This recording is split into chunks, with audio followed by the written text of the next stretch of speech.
از کجا متوجه بشیم که الان زمان خرید بیت کوین هست یا آلت کوین ها که بیشترین سود ممکن رو به دست بیاریم؟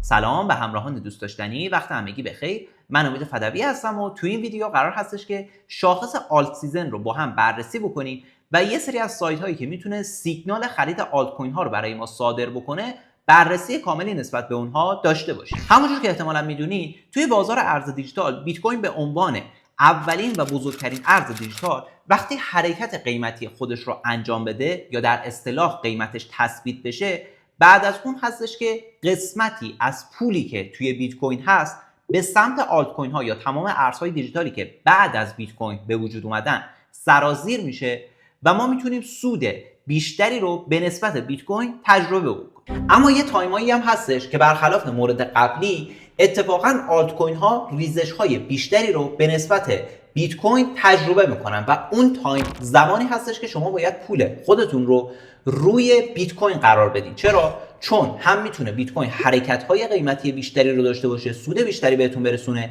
یا اگر قرار هستش که ریزشی داخل بازار اتفاق بیفته، بیت کوین به نسبت آلت کوین های دیگه یا تمام ارزهایی که بعد از بیت کوین به وجود اومدن ضرر کمتری رو به شماها میرسونه. پس همونجور که احتمالا متوجه شدین تو این ویدیو قرار هستش که شاخصی که آلت سیزن رو بهمون اعلام میکنه یا پایان آلت سیزن و بیت سیزن رو بهمون اعلام میکنه رو با هم بررسی بکنیم. پس بیاین روی اسکرین که جزئیات کاملتری رو بهتون نمایش بده. سایت اولی که میخوایم بررسی بکنیم سایت کوین مارکت کپ هست که اگر قسمت بالایی سایت رو نگاه بکنیم گزینه‌ای به اسم دامیننس داره که اگر روی این قسمت کلیک بکنیم وارد همچین صفحه‌ای میشیم. توی این صفحه جزئیات کامل دامیننس بیت کوین یا سلطه بیت کوین و همینجور ارزهای دیگه‌ای که داخل بازار هستن مثل اتریوم به عنوان دومین و بزرگترین ارز بازار و سایر ارزها رو به شکل کاملی بهمون نمایش میده. زمانی که دامیننس بیت کوین رو به بالا هستش، همینجوری دامیننس بیت کوین مثل چند ماه گذشته رو به بالا حرکت میکنه، اصطلاحاً ما میگیم که سلطه بیت کوین داره داخل بازار بیشتر میشه، یا ممکنه تایمی باشه که بیت سیزن رو ما داخل بازار داشته باشیم، یعنی سودی که در اصطلاح روی بیت کوین به دست میاریم برامون چشمگیرتر هستش، بیشتر میصرفه که رو خود بیت کوین بخوایم سرمایه خودمون رو قرار بدیم. ولی مثل چند هفته اخیر اگر نگاه بکنی یه مقدار دامیننس یا سلطه بیت کوین توی بازار کاهش پیدا کرده و ما وارد پروسه‌ای شدیم که اصطلاحاً بهش میگیم آلت سیزن، ولی هنوز اون آلت سیزن اساسی که انتظار داریم داخل بازار اتفاق نیفتاده. مثلا اینجا رو نگاه بکنید، توی سال 2017 یک بار دامیننس بیت کوین از حول هوش 85% 86% تا محدوده‌های 37%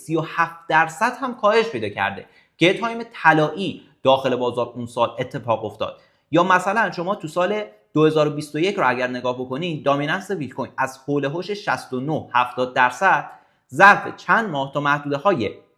40% هم کاهش داشتش که یه آلت سیزن اساسی رو ما اون سال داخل بازار شاهدش بودیم. یعنی اگر بیت کوین به فرض توی اون سال 50%، 100%، 200% رشد میکرد، ما آلت کوین های دیگه ای رو داخل بازار میدیدیم که رشد های چند ده برابری یا حتی چند صد برابری رو به نسبت بیت کوین تجربه میکردن. حالا این موضوع دیگه برمیگشت به این که مارکت کپ اون پروژه در چه حد و اندازه‌ای بود. همونجور که توی صفحه اصلی سایت کوین مارکت کپ هم مشخص هستش، ارزهای دیجیتال بر اساس مارکت کپشون هستش که اینجا طبقه بندی شدن. اگر دقت بکنی در حال حاضر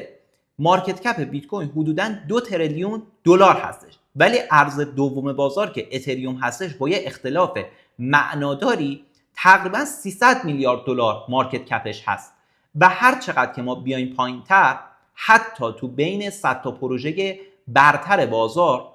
میبینیم که ارزهایی داریم که مارکت کپ هاشون زیر 1 میلیارد دلار هستش. پس طبیعیه که وقتی دامیننس بیت کوین حتی در حد 1-2% کاهش رو تجربه میکنه، سرمایه عظیمی که داخل بیت کوین هست وقتی به سمت آلت کوین ها سرازیر میشه، سودهای چند برابری داخل اونها اتفاق میفته. دقیقاً مطابق 7 روز گذشته که شما میتونید اینجا به شکل کاملی اون رو مشاهده بکنید. بیت کوین حدوداً 6% رشد قیمت داشته، ولی اتریوم به عنوان ارز دوم بازار 42% رشد داشته، یا مثلا XRP 20% رشد داشته. یا هر چقدر بیایم پایین‌تر ممکنه پروژه هایی رو پیدا بکنیم که رشدهاشون مثلا مثل این پروژه‌ای که اینجا دارین می‌بینید به نسبت بیت کوین چند برابر بوده که برامون میصرفه که توی این تایم ها روی آلت کوین ها وارد بشه. حالا یه سری سایت ها هم هستن که توی این زمینه کمک بیشتری رو به ما میکنن، البته که یه مقدار دیلی یا تاخیر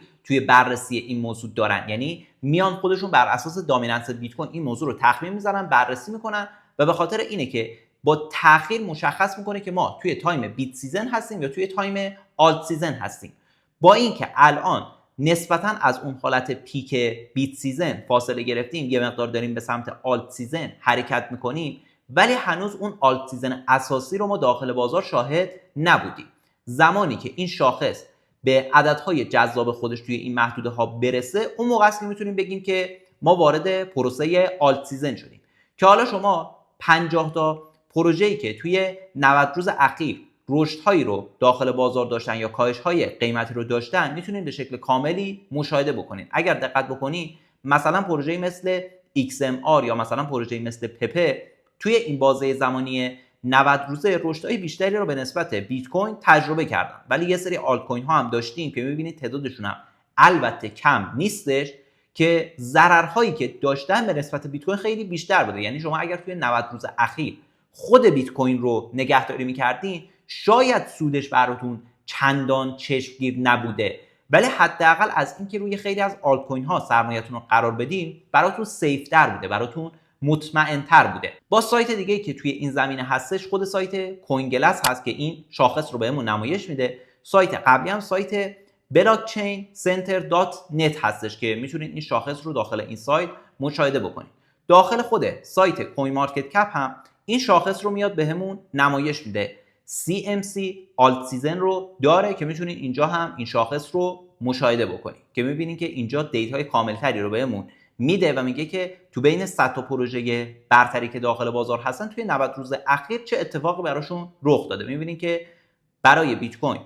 این رتبه رو مشخص کرده، خیلی از پروژه ها پایینتر از بیت کوین قرار گرفتن، میبینید تعدادشون هم کم نیستش و یه سری از پروژه هم به نسبت بیت کوین رشدهای بیشتری رو داشتن. حالا اگر شما بخواید یه مقداری نسبت به این موضوع ریس‌تر بشین، دقیق‌تر این شاخص رو بررسی بکنین، متوجه بشین که آیا زمان ورود پول به سمت آلت کوین ها فرار رسیده یا نه. دو تا شاخصه رو تو سایت تریدینگ ویو بهتون پیشنهاد می‌کنم که تحلیل و بررسی کنید. اولین نمادی که ما میتونیم داخل سایت تریدینگ ویو بررسی بکنیم نماد BTC.D هستش که اگر شما این نماد رو به شکل دقیقی تحلیل بکنید میتونید متوجه بشین که آیا الان زمان کاهش دامیننس بیت کوین فرا رسیده یا خیر، که خیلی میتونه دید خوبی بهتون بده که آیا زمان ورود پول به آلت کوین ها داره میرسه یا اینکه نه زمانی هستش که بهتره سرمایه خودمون رو روی بیت کوین نگه داریم. نماد بعدی که بهتون حتما توصیه میکنم تحلیل و بررسیش بکنید نماد ETH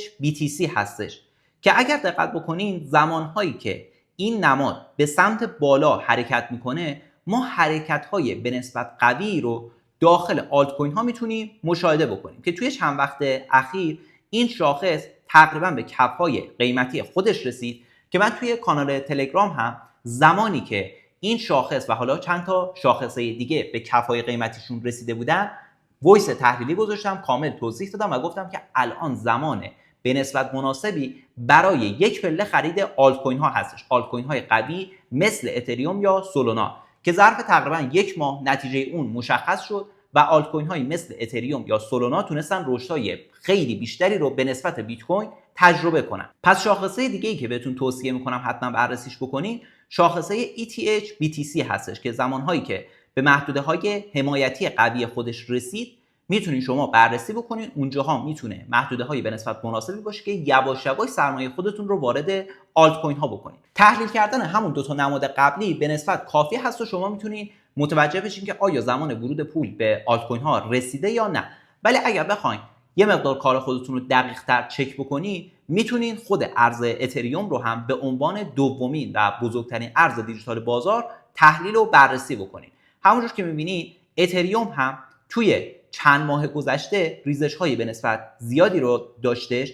و رسیده بود به یه محدوده حمایتی به نسبت قوی که اگر شما بر اساس تحلیل همین موضوع هم می آمدین خرید اتریوم و چند تا آلت کوین قوی و فاندامنتال بازار رو انجام میدادین میتونستین تو مدت یک ماه و نیم اخیر سود به نسبت خوبی رو روی آلت کوین های قوی مثل اتریوم، سولانا یا حتی دوج کوین به دست بیارید. حالا اگر حوصله بررسی کردن این شاخصه ها یا بررسی آلت کوین های مختلف رو ندارین، بهتون پیشنهاد میکنم که عضو کانال مدرسه ترید بشین، چون اونجا ما به شکل روزانه و هفتگی تحلیل ارزهای برتر بازار رو براتون قرار میدیم. اگر شرایط حادی داخل بازار اتفاق بیفته، چه در جهت رشد قیمت چه در جهت کاهش قیمت، خود من هم اونجا وایس های تحلیلی رو براتون میذارم که بتونید استفاده بهتری رو از شرایط بازار داشته باشید. حواستون باشه که یکی از نکات مهم موندگاری شما توی بازار ارزهای دیجیتال اینه که بحث مدیریت ریسک و مدیریت سرمایه رو به شکل دقیقی رعایت بکنید و اونها رو توی معاملات خودتون، چه معاملات اثبات باشه چه معاملات فیوچرز،